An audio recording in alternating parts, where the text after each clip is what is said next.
wakwibaza ngo byagenze bite, byatewe n'iki kugira ngo inka igurwe ariko kubaga byange? Ndahari kugira ngo gusobanurire, making sure wowe ko wakoze subscribe kandi witeretseho neza cyane uri kudukurikirana 5 kuri 5. Ndahari nge Blaze Boy, reba ko wakoze subscribe ubundi twibane mu biganiro byacu bigiye bitandukanye, mugezeho n'inkuru yaciye abantu umugongo, inkuru y'akasamutwe. Bakibaza ngo byagenze uterekana nzike nangire turebe uko byagenze 5 kuri 5. Nahagana ku isaha ya saa 12 z'amanywa mu rukerera mu mudugudu wa Kimporamo, akagari ka Mpagariki, umurenge wa Nyagatare, niho habereye ibi bitangaza bikurikira, aho abaturage bari biguriye inka barundarunze udufaranga twabo badukoteje kugira ngo bazarya akaboga, ariko inka ikanga kubagwa, ikabananira, ikababera ibamba. Abakinjayi bose n'abasanzwe babaga bose reko yabarashye ikabatera imigeri, intambara ikarota, inka ikanga kubagwa neza neza, ibintu bigakomera, abaturage bagataha amara masa bacyuye ibirungo, bari bikwije rwose bayiteguye ko bagiye kurya akaboga, ariko bikanga bikababera ingorane, ingorabahizi. Ibi byabaye ku rukerera rwa Noheri mu kagari ka Mpagariki, niwe byaje kubera rwose mu karere ka Nyagatare. Inkira barahira neza neza, yanga kubagwa, irirukanka, n'abagerageje kuyifata ahubwo byari kubaviramo urupfu rukomeye cyane.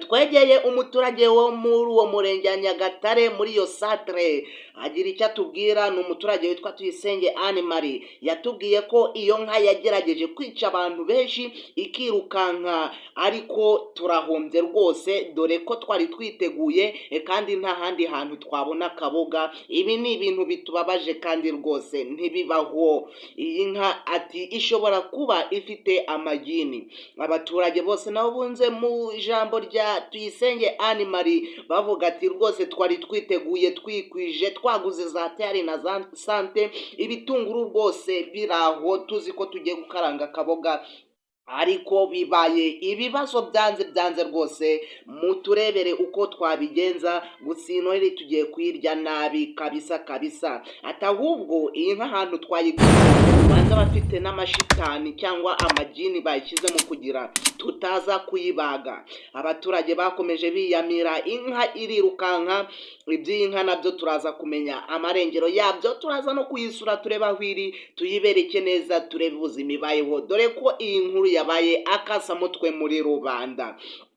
Veterineri Safari yahageze, yagize icyo atubwira nawe kuri iyi nkuru byagenze uku nguku, inka ikanga kubagwa neza neza. Umva ukuntu yatubwiye, yagize ati mu magambo atuje, ati ibi bintu byo kubona inka yanze kubagwa ahubwo igafatiraho ikirukanka, nuko hari habagiwe izindi nka, ugasanga irahageze yumvishe umuhumuro cyangwa se impumuro y'amaraso n'ibindi bintu, nayo direct igahita itekereza ko igiye kubagwa, igashaka kwigwanaho yirukanka, igashaka no kubagwanya. Inka nazo zigira ikintu cyitwa sensitive organelle dipletique majoricule, icyo cyitwa body sense organ. Icyo rero nicyo gituma inka nayo ishobora kugera ahantu igakurura ibyaho, ikumva ikintu kigiye kuhabera. Niyo mpamvu mubona inka yanze kubagwa. Abaturage batashye bimyiza imoso, ati turahombye. Twagerageje kuvugana n'uwari woroye iyo nka, uwayigurishije ngo ibagwe, umva nawe amagambo yatubwiye. Yatwigiriye ko inka ye yawe yayiragiye kuva ayivanye mu bwana kugeza ikuze, nta kindi kintu yikeka yaba yarayikoreye cyatuma itabagwa cyangwa ngo yisaze. Yavuze yuko inka ye yari yitonda kandi ari inka nziza cyane rwose. Murumva rero ibyabaye kuri munsi wa Noheri. Noheri yagiye irangwa n'amateka menshi, udushya tugiye dutandukanye, dore ko hari n'umukobwa bakuyemo iyo kotsada. Iyo nkuru ndakeka utaro yizi, zose ziri kuri Blaze Boy TV show. Reba ko wakoze subscribe, tujye tubana mu biganiro byacu bigiye bitandukanye, nkugezeho udushya tugiye dutandukanye. Ese ibi byo wari ubizi ko kuri Noheri hari abantu barwaniye inyama bagahitamo bose kuzisiga aho barwanye bakavundagurana ibintu bikaba intambara ikomeye cyane, n'uwari waje yitwaje agasori ko gutwaramo n'intongo nk'ebyiri agataha amaramasa. Byose biri hano kuri Blaze Boy TV show. Makinga ko wakoze subscribe, ukore no kunzogera, tujye tubana mu biganiro byanjye byose bigiye bitandukanye 5 kuri 5. Icawu.